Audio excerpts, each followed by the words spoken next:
préhistorique.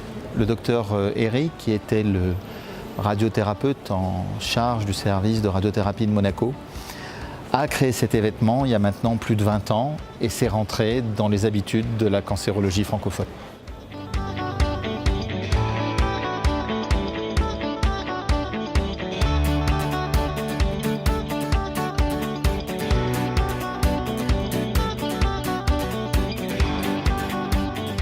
Deux grands axes d'innovation sur la biennale, l'émergence, vous le verrez dans plein de sessions, de l'immunothérapie, et puis le deuxième grand axe de discussion, c'est l'émergence des biosimilaires. La présence de cette biennale à Monaco a une forte légitimité. Cette mise au point en cancérologie s'intègre totalement dans la stratégie de la principauté pour la prise en charge d'excellence des cancers, tant au niveau de l'hôpital de Monaco, le centre hospitalier Princesse Grasse, qu'au niveau de la recherche clinique, la recherche translationnelle, qui est assurée au niveau du centre scientifique de Monaco, où nous allons avoir d'ailleurs, nous sommes très heureux, 2 de nos chercheurs qui seront honorés au cours de cette biennale.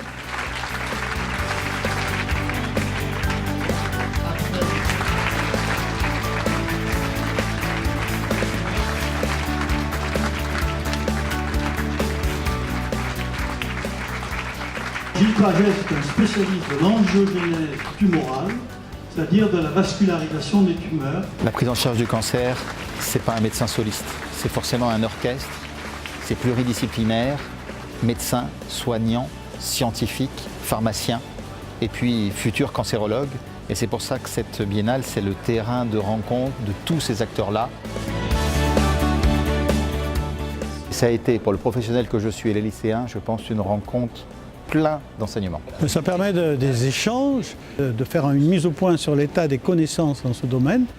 Et il faut savoir que dans le domaine de la cancérologie, les connaissances évoluent très vite. Ça fait partie vraiment de notre ADN de discuter et de partager.